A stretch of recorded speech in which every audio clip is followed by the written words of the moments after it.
Enemy is unaware of our presence at this time, over. Solid copy.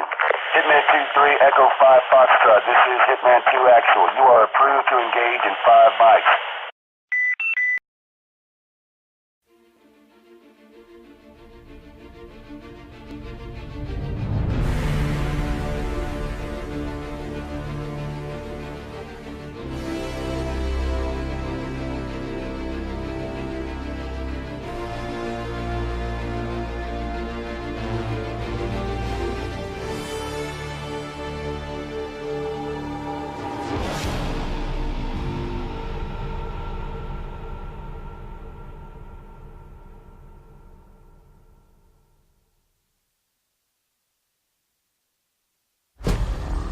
Approaching the drop zone.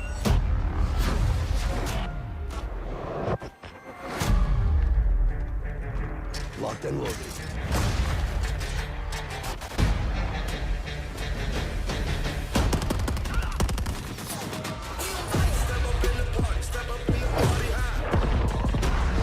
Good to go.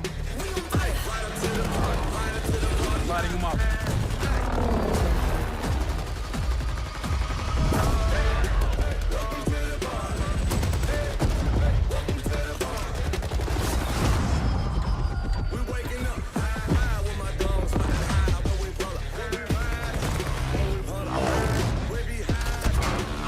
Inbound airdrop detected.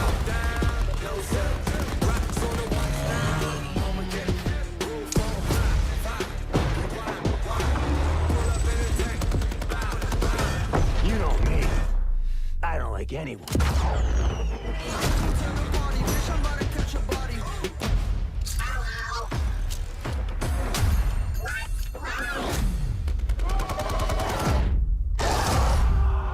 Further collapse expected. Evac to safe zone.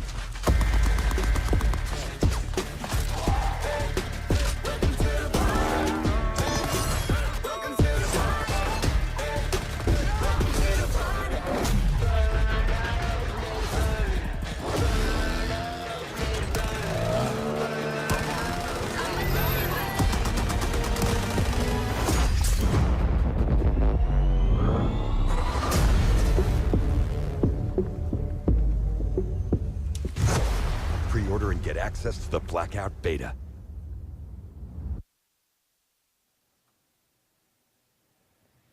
Good morning, everyone, and welcome to Treyarch.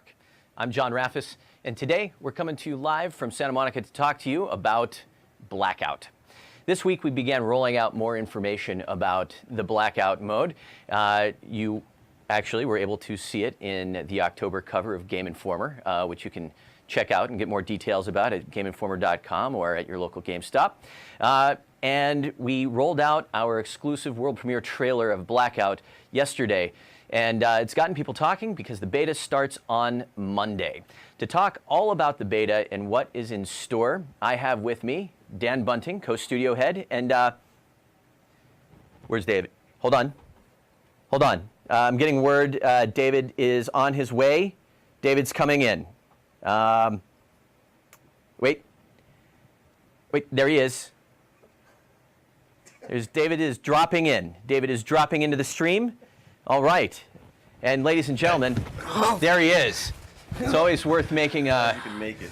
grand Took your entrance. sweet time. This is not firing range. It's not even the party I was promised. I told you we were dropping raid, not firing range. Come on. I never pay attention to you anyway. There we go. Gentlemen, welcome to the stream. Let's dive in and talk Blackout. Let's kind of start higher level and kind of talk game philosophy. How high? High enough. Okay. Just high enough. 2,000 feet. 2,000 feet.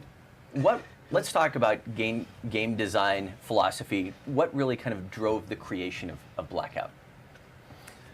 Well, man, this is a good one. All right, so I'm gonna let you start because it was All right. you brought this and said. Well, yeah, okay. So I think that, we're game developers and gamers as well, and we all are passionate about games. We love playing games, we love making games, and last year, we all kind of, or a couple of years ago, when we started this project, we said that we wanted to build a game that had this sort of massive scale of social gameplay focus. So we're building games around social interactivity, around game experiences that you can have with your friends. For a long time to come, we wanted to build a game that would be a live game that grows and changes over time based on our interactions with our fans. And those are some of our kind of really high-level overarching goals.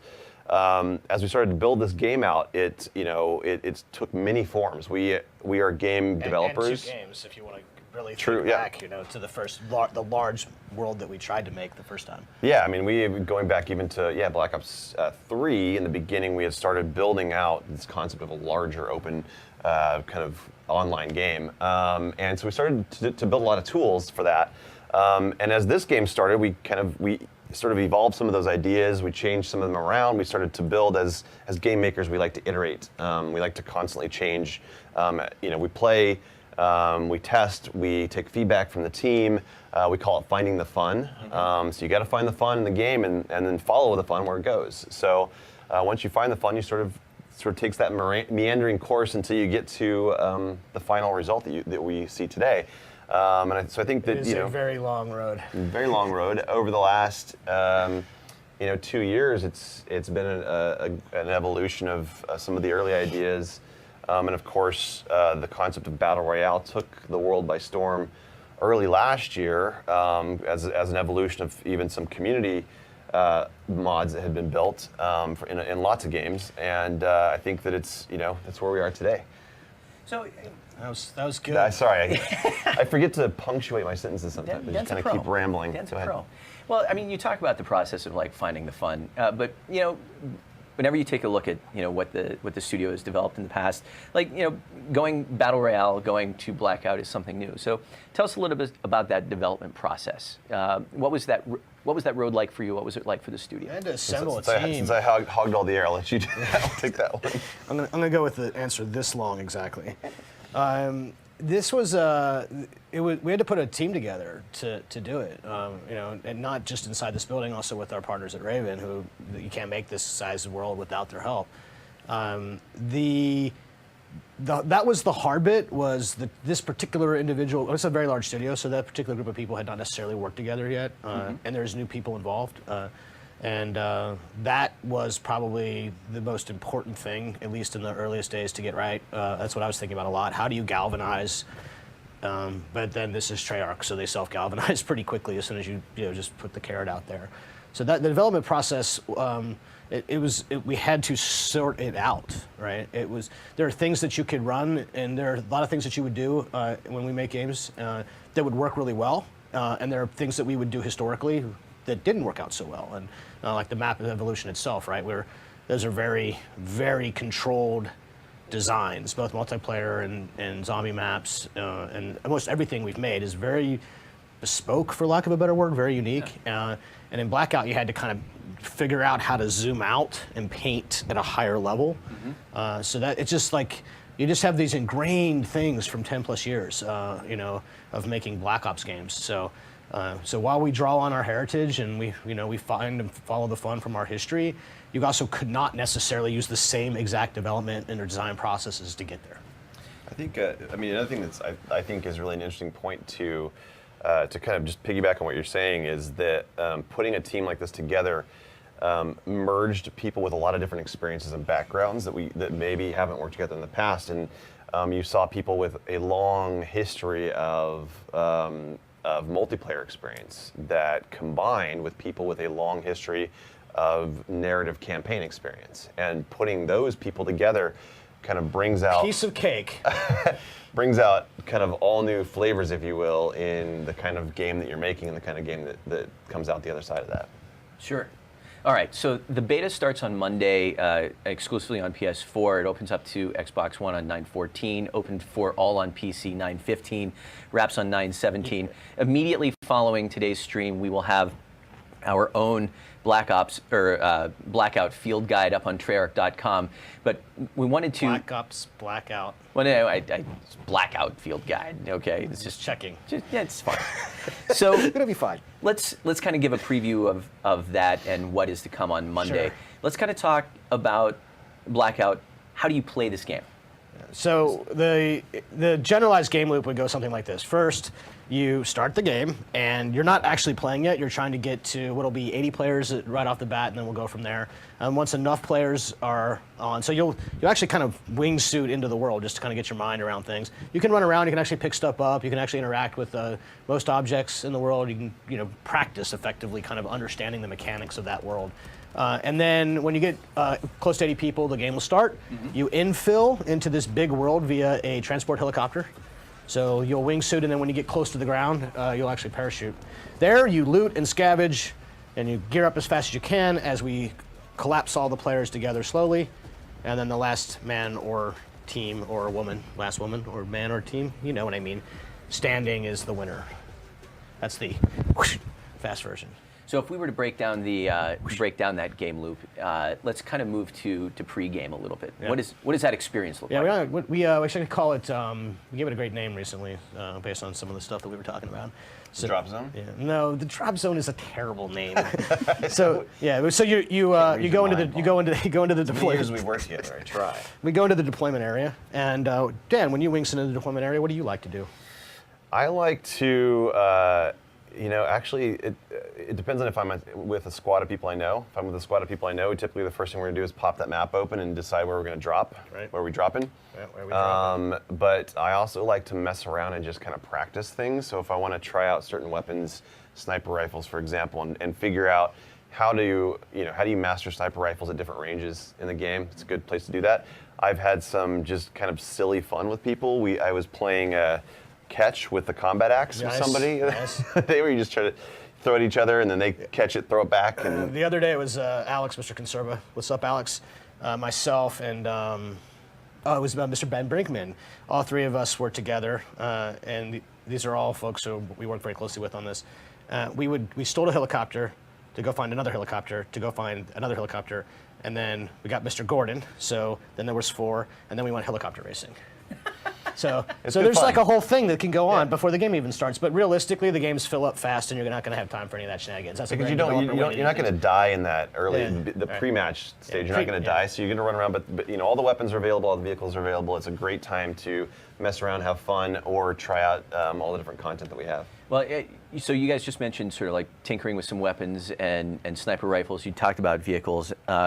We reached out on Twitter for people that had some questions coming into today. CSN_D3FT is just making it simple. Will vehicles run out of fuel, and will they all have different amounts of armor or bullets to destroy a vehicle?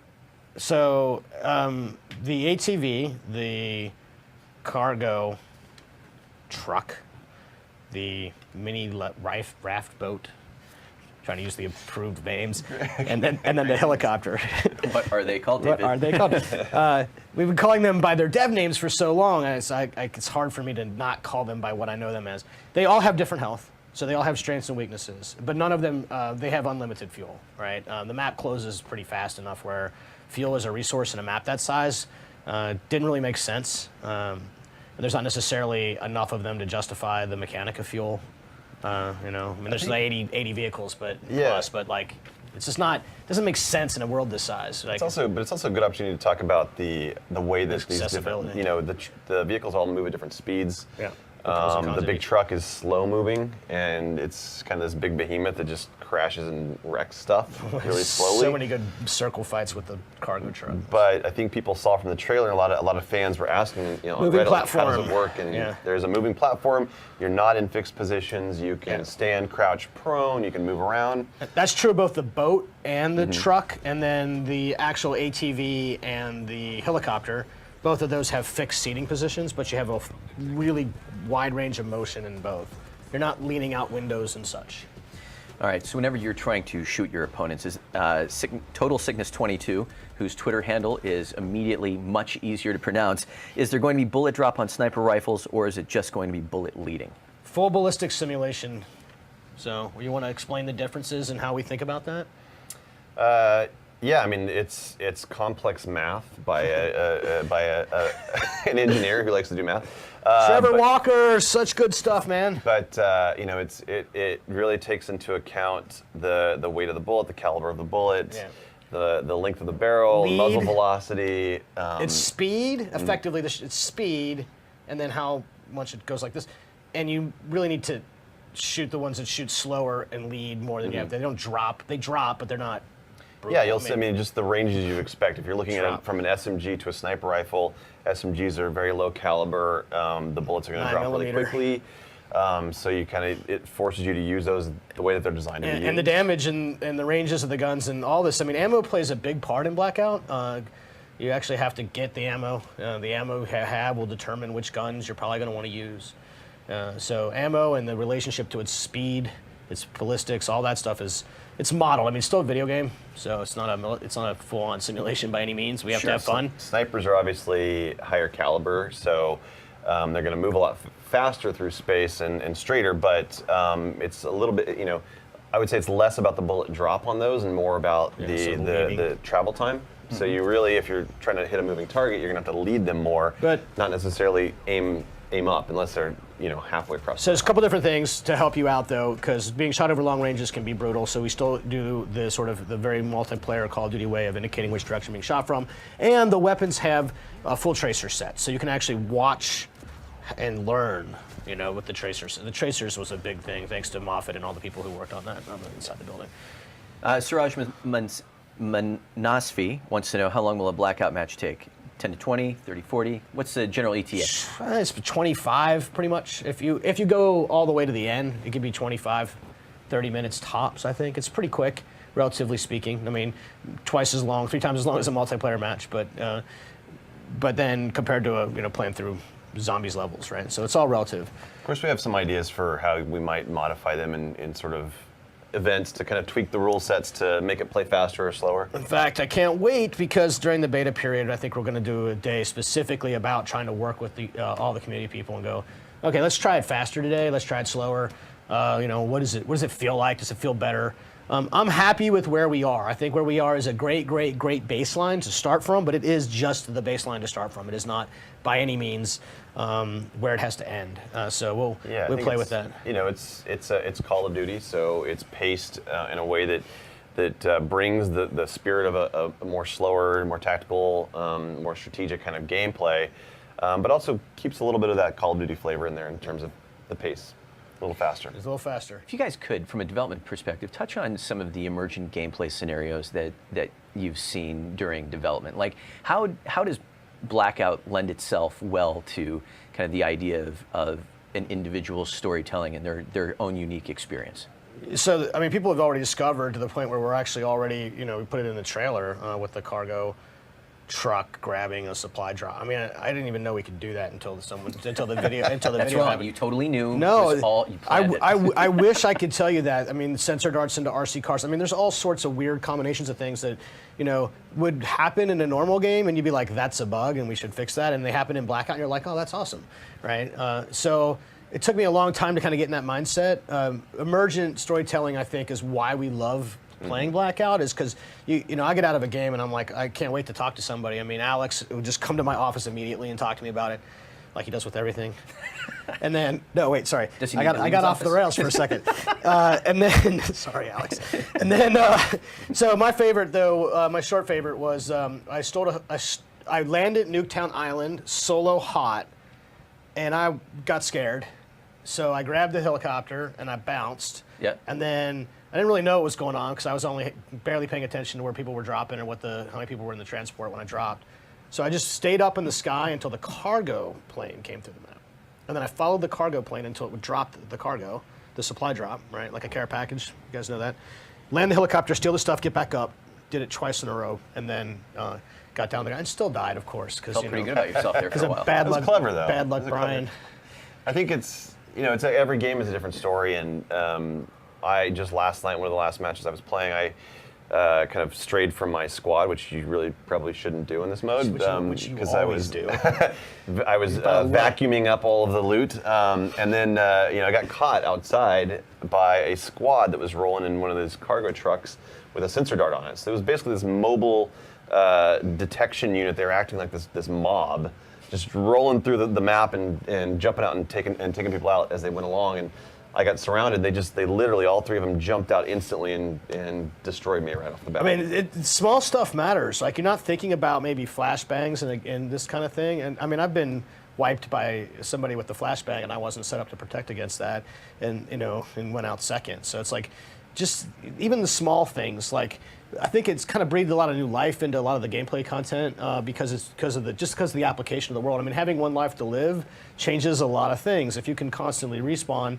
You might, not to say you're careless, but you might not necessarily, you're not going to camp, you're not going to roll slow, right? I might try. In multiplayer, yeah, probably you would. But it just, even small things creates interesting emergence. I'm like, man, I can't remember the last time I got flashed and put down and lost the match because of it, right? So it's all over the spectrum, and so it'll take forever to figure out how to tune it. There was, but I think the point of it is that it's a sandbox, and we're not designing the stories for people to create. We're giving them all the tools to create their own stories. There was another story, I think, that I love, just seeing the emergent kind of strategy that comes into play. My squad was rolling through as the circle was collapsing on us, and there was a helicopter flying overhead. And we're like, let's stand under the trees for cover. But the helicopter only had one pilot. There was so we're like, oh, either he's by himself or his squad somewhere else. And what he was doing was scouting. So he was flying around scouting targets for the rest of his crew to come in and mop up down on the ground level, which I thought was pretty clever. Well, let's talk about sort of gameplay strategies, because I know that we can play as solos, duos, quads. I mean, it sounds like the more you can team up, the better your chances are going to be. To each their own, right? To each their own. Look, I think squads will probably start as the featured playlist. The game's a team game. It's always been a team game. We make team games. But there's a lot of lone wolves, and lone wolves are going to have a great time in solo. And I've even had a great time, and have had some great success being randomly matched with other players. So by default, fill team will be on. So when you're in duos or quads, the fill team button will be highlighted.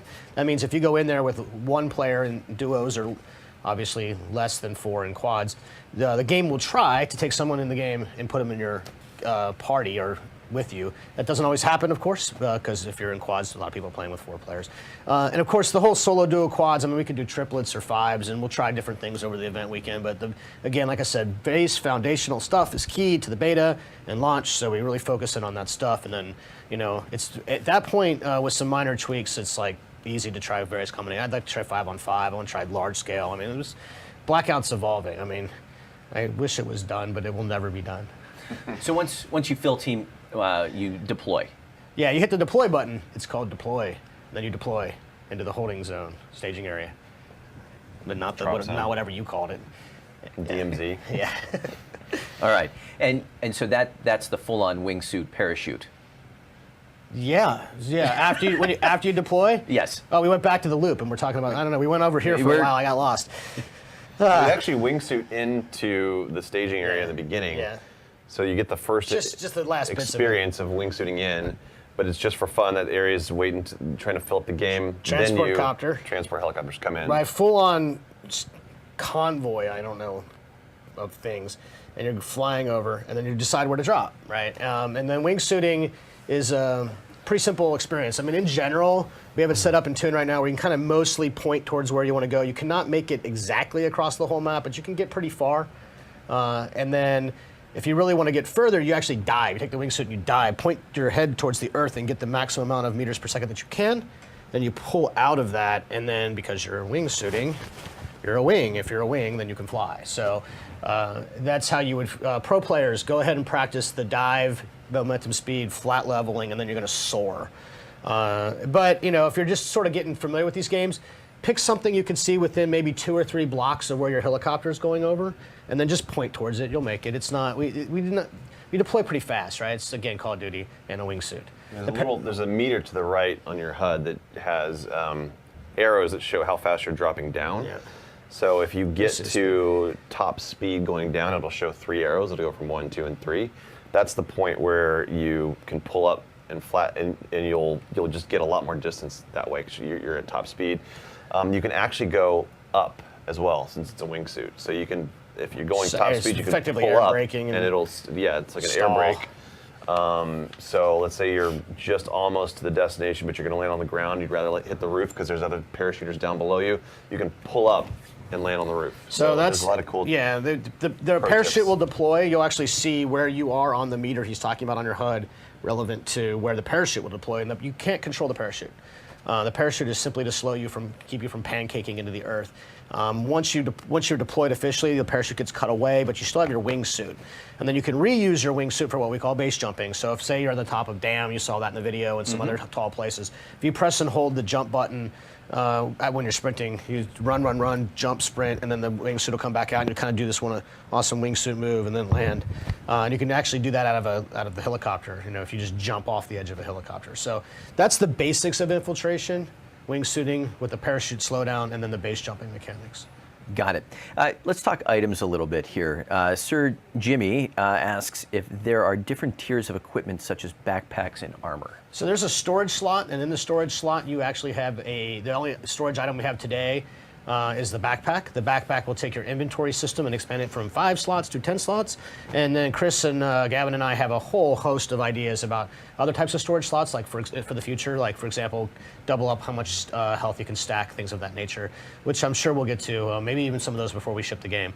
But in the beta, backpack, 5 more inventory slots, and then armor. Armor is a different slot. Armor is a dedicated slot. There are 3 types of armor, level 3 armor being the best armor, and offers headshot protection. Headshot protection. I got it. The only one with helmet. Yeah. All right. Kind of coming down the home stretch here. Let's talk about the map. We've talked a lot about how it's the largest. 1,500 Nuketowns. Nailed it. Biggest. Are we tired of that yet? Nope. No. I got a little more mileage out of that one yet. Right. I think it's 2,500 Nuketowns now, right? So it's like there's some classic, there's some new, there's some zombies. Oh, gosh. What's in store? All right, Dan. Which one of those you want to take? Are we talking about weapons? No, we were talking map. Map. Okay. Jeez, I thought I was the one who was asleep. Most of the community has figured out, based on piecing together the map itself that's been released, and all the screenshots that have been released, plus the trailer and the footage from that. They've kind of figured out where everything is and what all the maps are that are going to be in the game. I'm trying to think. There is one MP map that I think people will love from Black Ops 3 that they haven't figured out yet. Yeah, it's unnamed. I'm trying to decide if I should say it or not. It's unnamed. But I will say that it's right smack in the middle of the map, and it's not firing range because it's next to firing range. So when we talk about the maps, we usually talk about them in terms of sort of 3 ways. We have sort of the new stuff, right? This is stuff that we've never had before. That's construction site and fracking tower, right? Those 2 are good ones to represent new. When we talk about the maps, let's talk about the things that are inspired for multiplayer, so sort of classic kinds of things, like Estates. Estates is quite literally Raid and Stronghold, but then all the stuff around it. And we say classic but expand it because it's not just firing range and it's not just Stronghold, because you could not get on the roofs of those maps. You could not go to the sides. There's entirely new rooms that you've never been in. And so that stuff is what makes it fun. It's like you pay homage to this really popular map from our legacy, but then you're like, oh, I'm not constrained by the game design rules of MP in the same way. In fact, I can't be, because I have to actually let you leave this place. So what does that even mean? Like, you don't really design the outside of Raid, other than, there's art and stuff, but you're not gameplay space. There's no gameplay space. Sure. So that's a classic. And then the zombie stuff, some of it's inspired, right? The lighthouse, which is in the bottom corner of that map, which I tweeted about. There's also Asylum itself, and then there's the boxing ring, and then there's the diner. There's different components of zombies places, and zombies spawn in zombie destinations, and only zombie destinations, because that's how zombies works. Just so you know, this is important information. Zombies spawn in zombie destinations. Shocking. So we'll give 2 hints for the community to chew on for the weekend. The one multiplayer map they haven't figured out yet. See what you did there. The one multiplayer map they haven't figured out, which I will say is just focus on the Rivertown area and see if you can figure out what that one is. And then Nuketown is almost not even about Nuketown. Yeah, Zombies Nuketown. There's more that might be below the CI. surface of that. I think experience did around they? Nuketown. Yeah. Interesting. Yeah. Interesting. No, I think. Yeah, you can find that stuff on the internet. I haven't seen a lot of it. No. There's a lot of stuff on the internet. All right, including the last 2 questions that we've got from fans. X Strains wants to know: will there be classic or legacy weapons from World at War, Black Ops 1, 2, or in the beta, or in the full game? Yeah. There's a classic World at War There's weapon. one in particular. Yeah. One gun in particular. I'm pretty sure that I'm getting trolled. You're someone attached to? Yeah. Should we give Something the that you're known for? Vaughn became nerd famous one time on World of War based on a gun that he designed. We can just leave it at that. K3 wants to know, how does progression work? Leveling up, prestiging leaderboards, etc. Do stats from beta carry over to the full game at launch? Take those in reverse order if you don't mind. So Yep. just to get it out of the way, stats won't carry from the beta to the full game. And the reason why is we use the beta data, which is the stats, to make sure that we have the game tuned really well. So the game is developer tuning, and the real world and the developer world are never quite the same. So if you're only playtesting with the people you work with, the data, it's reflective of playtesting, but it's not reflective of, the hopefully billions of people who would like to play Blackout with us. Now, on to actually progression. Here's the macro level view of this thing. It's pretty simple, right?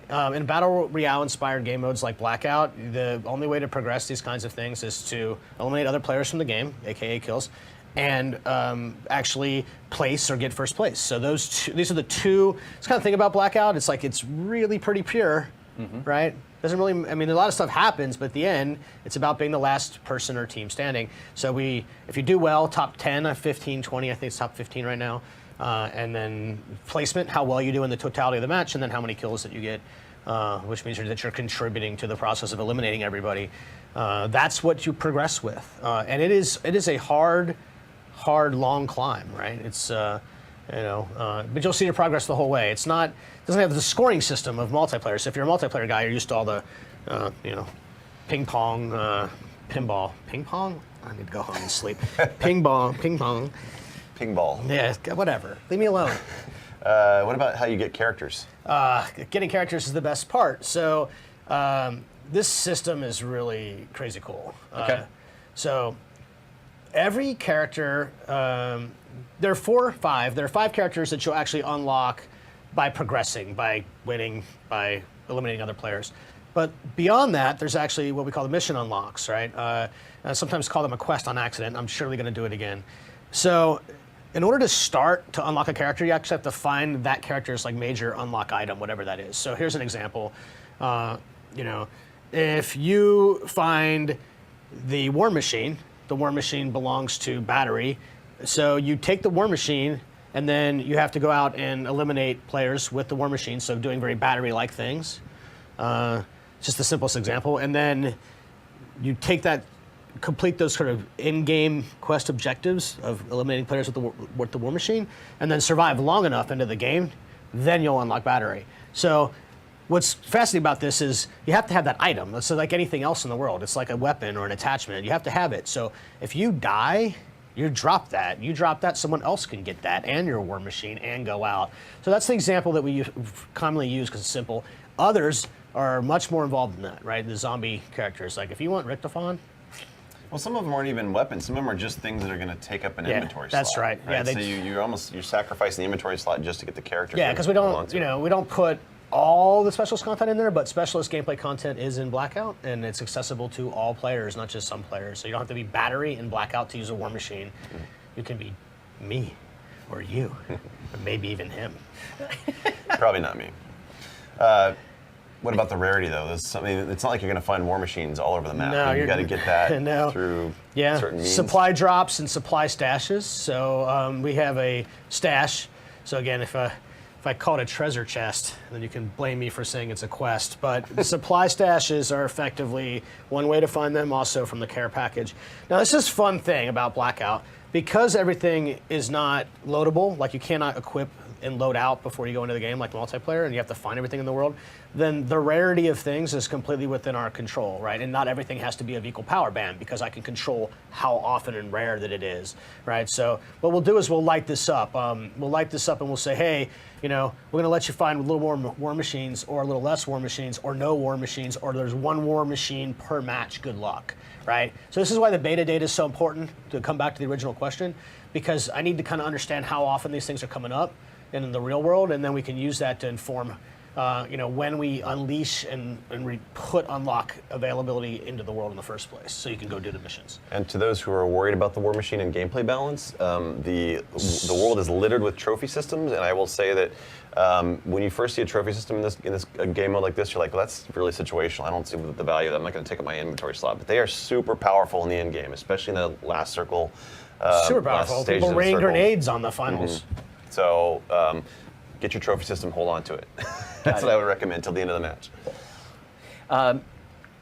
Perhaps just sort of down the home stretch here, just sort of wrapping up, talk to us a little bit about what support looks like through the beta and Blackout post-launch. Yeah. What's the intention here? Oh man, so there's a whole procedure, process, flow set up. The guys took me through it last night, and we're going to be super busy. So, in fact, you personally will probably be very actively involved in said procedure or process. I have to write a few words. Yeah. I expected nothing less. It's all hands on deck, right? The beta's like coming to. We're grinding out those days. I suspect we'll probably roll updates every morning, depending on how things go, and then we'll communicate with you just like we did on the multiplayer beta, which was a good practice run, I think. For everybody on getting everybody warmed up on how to do that. And the live ops team here at Treyarch, they're ready to go. And the design team will be right there, and we'll be ready to go. And what we do and what order we do it in, we're going to work to communicate as transparently as they let us. Well, I think people already saw from the multiplayer beta that we are as open as we can possibly be. We're trying to make sure that this is a dialogue with the community, that we're not going to be able to respond to every single piece of feedback because there's literally thousands, maybe tens of thousands. Yeah, tens of thousands. But you look for the themes that bubble up, which I think our community has figured out that if they talk enough about something, then that's something we'll respond to. So you look at what the hot topics are in the community, and you pair that with the data that we're watching on the back end to kind of understand how much of this is emotion and how much of it is gameplay balance, and what are the changes that we need to make. And sometimes players have the right idea for how to fix things. Sometimes they might just be skipping past the problem and going to a solution, but we have to dissect that, reverse engineer the problem, get back to that problem, and figure out what's the right solution. So it's a process. It's a beta, and I know right now, we all know that there's certain things that are in the beta that we can work on still and will work on still, and not everything that's in the game that will be in the beta. Is everything that we could, for sure. But more to come. There's still iteration. So you do things in passes, for lack of a better term. You get the after action report or the combat record. You get it so far, and then you have to go back to it. So it's tough for me. It's very tough for me to play the game, and because all I see are all the things that we still need to do. But it's a super fun game. Everyone has fun playing it, and let's go. Why can't we? Let's do this. But the beta is just also a dry run for us to, as the game launches, this is the process of how this game is going to go. We're going to listen to the fans. We're going to take all the problems, fix them. We're going to introduce new solutions. We're going to introduce new content. We're going to grow it. Vaughn said in the Game Informer interview, which I love this quote, which is that launch is halftime. Launch is Here comes the football analogies. Welcome to NFL football season. Good time for the football analogies. It's a race to the starting line. This is a race. Oh my God. All right, beta starts Monday, first on PS4. Closing thoughts for people who are jumping in on Monday. Listen, let's go. We got work to do. We're standing by. This is a game mode made for our fans. So many people asked. And it's something different for us. And we still have a lot to learn. And we can't wait to work with you to figure out what that looks like. I'm the dungeon master, just so you know. Have fun. That's it. Have fun. Make lots of videos. We love watching the videos. Yeah, all videos right. are helpful. Well, if I'm not mistaken, our friends at Activision are going to be rolling the hashtag COD Top Plays again. So make sure to submit those. We'll be keeping an eye out for them. And then on that note, thank you for tuning in. We will see you online on Monday on PS4 for the start of the Blackout beta. Thanks for tuning in. See you next week.